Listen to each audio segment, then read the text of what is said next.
Thanks very much. I've slightly shortened the paper to fit the 25-minute framework, and I will raise some of the issues that Alexander's already touched upon, but I want to frame the whole thing in some general discussion. Perhaps I can do no better than begin with the distinguished architect Joseph Allen Stein, who built some of the most striking modernist buildings in India. Stein speaks of his architecture as an, I quote, expanding vision of interconnected global relations, end quote. Now, what I do in my paper is to take the India-US mutual perceptions as a striking case study of the precise nature of global relationships, or cross-cultural representations, if you like. Now, no cross-cultural transmission of ideas can be a neutral phenomenon, and it's inevitably colored by preconceptions and expectations.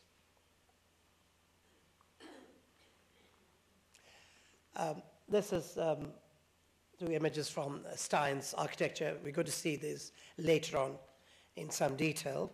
They're in Delhi. They're from Delhi. Now, so colored by preconception and expectations.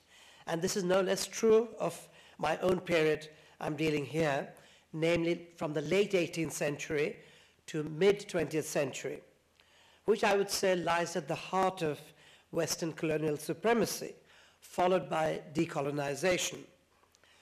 In this period, European representations of Asia and Africa were deeply affected by the prevailing ideology of race, hierarchy, and evolution.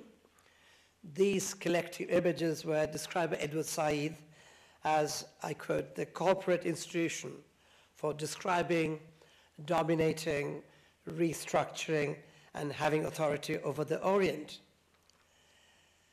Now, as mentioned just now by Alexandra, the relationship between representation, power, and authority, studied by post-colonial scholars, helped set up the ground rules of cultural studies. While acknowledging the contribution of this new discipline in challenging colonial perceptions, I would argue that American encounters with India went beyond expectations.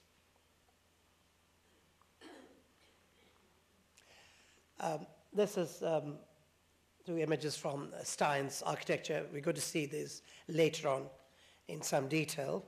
They're in Delhi. They're from Delhi. Now, so colored by preconception and expectations.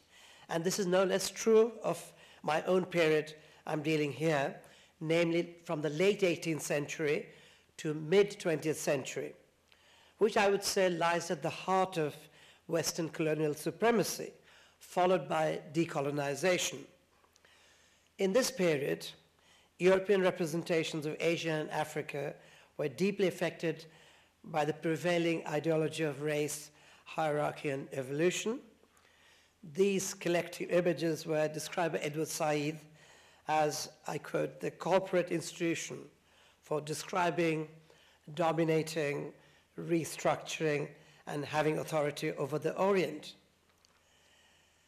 Now, as mentioned just now by Alexandra, the relationship between representation, power, and authority, studied by post-colonial scholars, helped set up the ground rules of cultural studies. While acknowledging the contribution of this new discipline in challenging colonial perceptions, I would argue that American encounters with India went beyond collective European myths and stereotypes. There grew up a strong intellectual tradition in the US that built upon the discovery of ancient Indian thought in the West. Even if the relationship between the US and colonized India in the 19th century was an asymmetrical one. Surely we cannot dismiss this intellectual encounter simply as an instrument of control of a dominant power. Louise Pratt develops the notion of contact zones as social spaces, I quote, where cultures meet, clash, and grapple with each other, often in context of highly asymmetrical relations of power, end quote. And this has been used quite a lot recently. Although she doesn't discount the role of power, and actually she makes quite a lot of it, her approach allows for the possibility of interconnectedness as a form of cultural encounter, exchange, and negotiation. So here I want to add my own, another, what I call social space, that opened up following the global spread of hegemonic languages, colonial languages, English, French, and Spanish, let's say. And these ideas were carried by print technology in the colonial era. This allowed ready access to global culture without having to need to travel. I've called this virtual cosmopolitanism. You can sit in your armchair and do all the reading.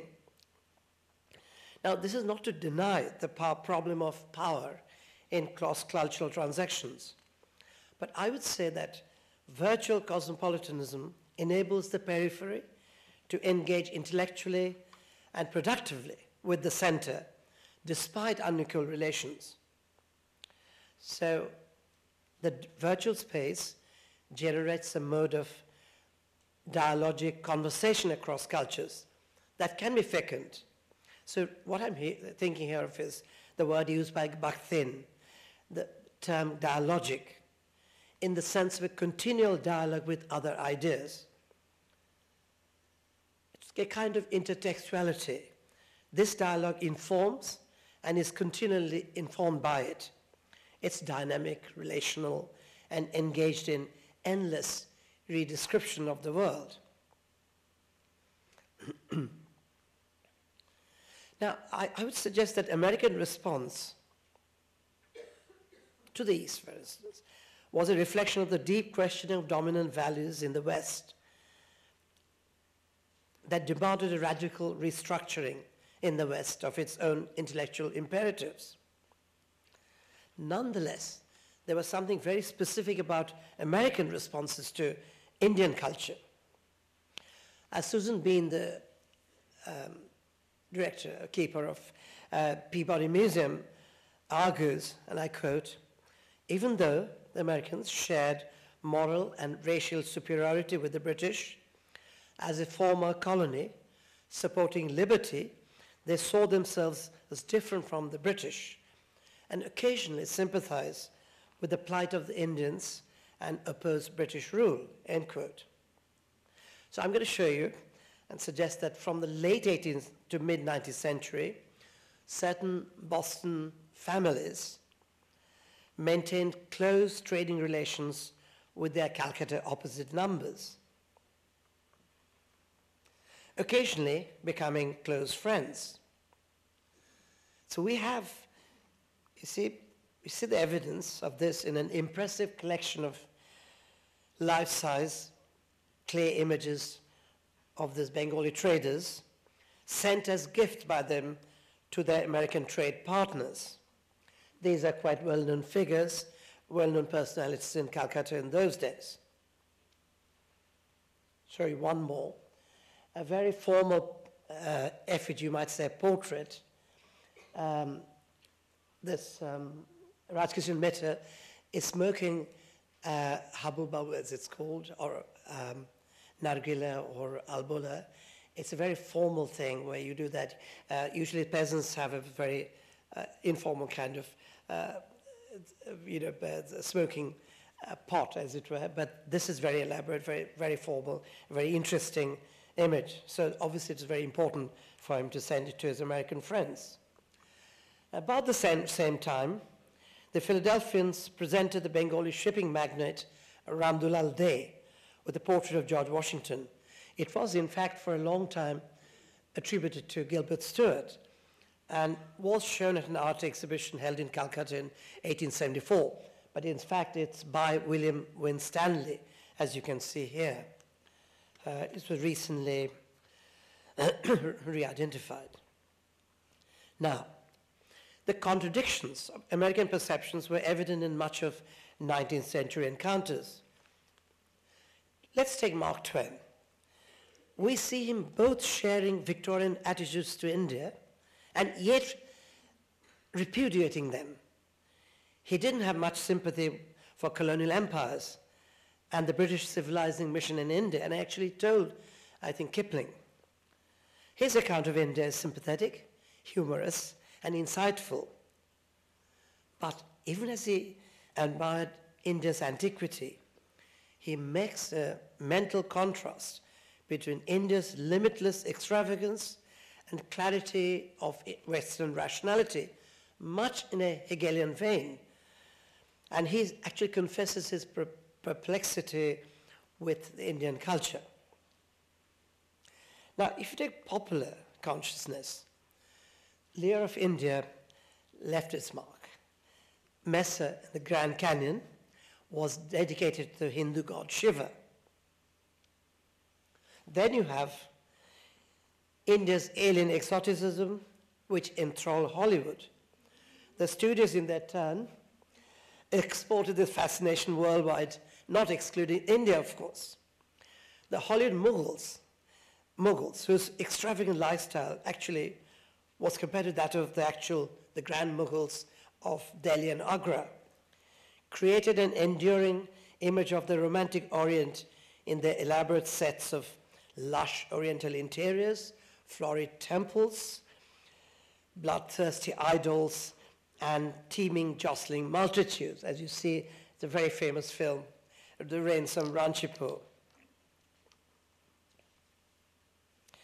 Now, the movies that use Indian locale to evoke a frisson of otherness continued to be a staple of Hollywood. You might even think of, Indiana Jones and the Temple of Doom. Curiously, the myth of empire, white superiority, and British civilizing mission resonated with Hollywood, even though the actual 30s Hollywood was dominated by filmmakers fleeing from the Nazi oppression, as a spate of films dealing with the Indian empire bear witness. Typical ingredients were the gallantry and rationality of the Europeans pitted against the cruelty and madness of Oriental potentates worshipping bloodthirsty idols.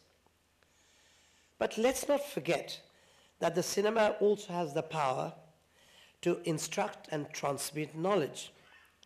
This is the foremost American industrial architect. He was actually born in France, Albert Kahn's mammoth photographic project on global diversity includes some of the earliest color photographs of India, including the holy city of Benares. And his documentation of either Benares or the yogis doesn't fall, I would say, into the trap of cheap exoticism, even as it treats picturesque subjects, rather moving and very objective account of this is a bullock cart in a typical Indian village. Of course, as you see, this is in Punjab. So, going back to some general points again, the temptation when considering the East-West transmission of ideas is to readily accept westernization of India as inevitable, recognizing only that one-way transmission of ideas from the West to India. The historian J.J. Clark, as I just mentioned him, points out that, and I quote, "Despite the current talk of globalization, there is still a reluctance to accept that the West could have borrowed anything of significance from the East," end quote. We need to revise the innately hierarchical approach to global culture and kind of redefine its flow, not merely as a two-way process, but as multiple crisscrossing of ideas flowing in all directions. Here we may ask ourselves, why does a society or a culture become more receptive to ideas from another culture? And what does it take from another culture? Now, in studies of westernization of Asia and Africa, it's now commonly held that such a acculturation process had hardly been passive. On the contrary, it's been a highly selective process. So I would try and apply this insight taken from studies of the colonized to really apply to Western intellectual history to grasp the revolutionary impact of Eastern philosophy in the West. The wide intellectual interest in Indian philosophy in the 19th and 20th century, in fact, reflects a powerful paradigm shift in the West that led to a wide-ranging thinkers and creative personalities to seek an active dialogue with the thinkers of the Eastern world. The questioning of received wisdom and the search for spiritual meaning that wasn't satisfied with established dogma sharpened in the wake of widespread disillusionment with Enlightenment rationality and Victorian materialism. The key year was 1893.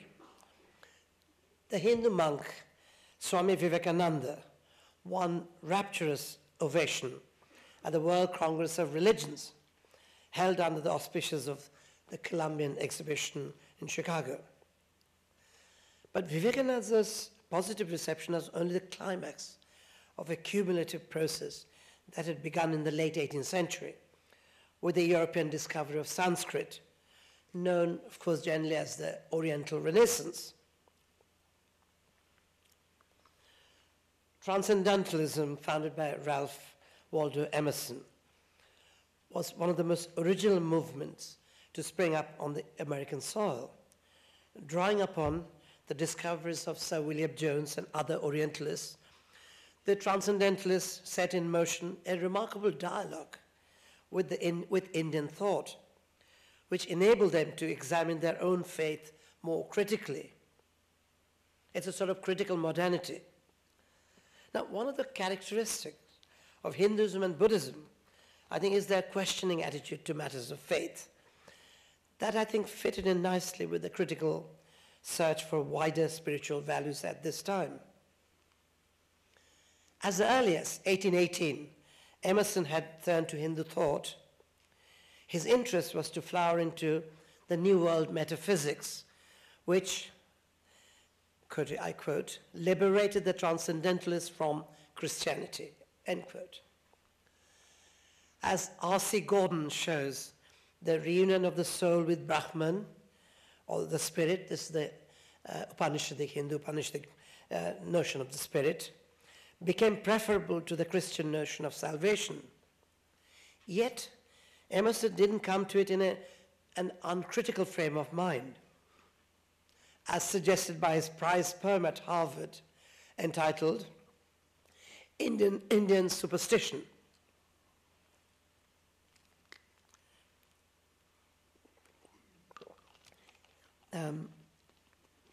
Emerson's mentor, Henry David Thoreau, his classic text, Walden, speaks of, and I quote, the pure Walden water mingled with the sacred water of the Ganges, end quote.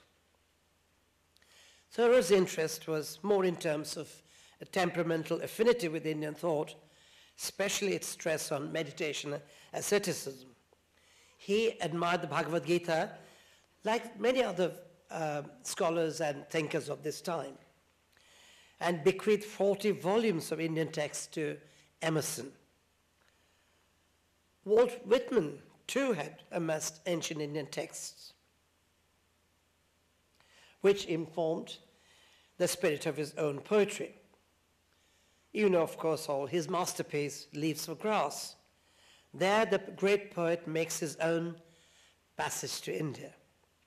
The spiritual journey on his deathbed extols both modern progress and ancient wisdom, expressing the hope that technology will help bring East and West together.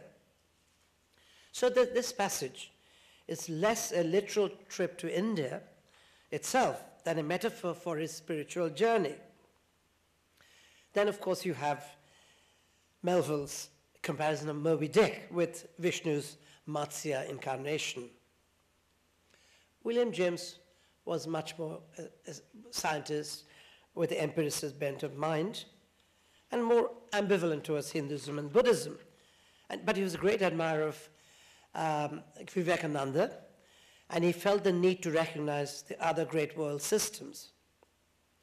What I'm suggesting here is that these responses were not without certain tensions and contradictions, but they created possibilities of interactions that went far beyond mere stereotyping of the exotic and Orientalism, of course. Now, I'm going to turn to the other side of this tumultuous relationship. What about America in Indian consciousness? As Hollywood drew upon Indian imaginary, the universal language of American films provided, of course, the staple diet, the fantasy for millions in India. The critical theorist Ashish Nandy has described colonial rule as sort of making intimate enemies of the British and the Indians, whereas I feel Americans were too remote to have any lasting impact before Indian independence. Nonetheless, from the 20th century, Americans began to feature more prominently in Indian thought. Mahatma Gandhi's non-cooperation movement openly acknowledged that to Thoreau's doctrine of civil disobedience, while, of course, in the 1950s, Martin Luther King drew inspiration from Gandhi. Now, following decolonization in 1947, relations between India and America entered a new chapter, I think a very important chapter, as the Third World began playing a more active role in international relations. I won't have time to go into one topic, but just to touch on it, is that Indian music and Western music, American music, and Ravi Shankar was a very important influence. Not only that, there was tremendous interactive relationship with Philip Glass, for instance, and there are other examples. Now, India embarked on the systematic creation of a modern secular state by drawing upon the experience of continental and American masters of design and architecture. The radical industrial designers, Charles and Ray Eames, the couple you see here were invited in 1958 to advise on the future of small industries in the face of rapid industrialization. Their report led to the establishment of the influential National Institute of Design, the NID, in Ahmedabad. When you read it, Ames' report is infused with Indian spirituality, prefaced with a long quote from the Bhagavad Gita, a gesture that takes us back to the American discovery of the Indian scriptures in the 19th century. The report's main tenor is a sensitive appreciation of the values and qualities that Indians hold important to good life, rather than the imposition of the doctrine of progress and industrialization on the Western model. But one area in post-colonial India that witnessed a complex and symbiotic relationship between Indian architects and the American masters of international style, which I would like to describe as a relationship of creative interdependence. Now, apart from the fact that one of the key centers of architectural modernism in the 20th century was the US, in a nearly independent India, American architecture proved to be an attractive antidote to British colonial buildings. Edwin Lutyens, for instance. The American architects and designers on their part readily expressed deep affinities with Indian spirituality. This was part of a larger phenomenon that drew intellectually adventurous architects to India, because of unlimited possibilities, which has been compared by Joseph Allen Stein to the United States of Jefferson's period. Now, we know that Le Corbusier was invited by the first Prime Minister, Nehru, to design the new capital at Chandigarh. But the spirit of rights architecture permeated post-colonial India long before decolonization. The earliest traces of Louis Sullivan, Lloyd Wright, and the Prairie School are to be found in India in the buildings of Walter Burley Griffin and Antonin Raymond. These were indeed pioneering figures that introduced modernist design and architecture to India. Certainly not as yet, generally acknowledged. Following decolonization, the pace quickened. Among post-independence architects, Charles Correa trained at MIT, A.P. Kanvinde received his degree at Harvard, and Balkrishna Doshi went for training to Chicago. Now, Louis Kahn, a major figure drawn to Eastern spirituality, used light as a metaphysical substance in his building designs. His most important, he spent some time in Ahmedabad in India and gave seminars and so on.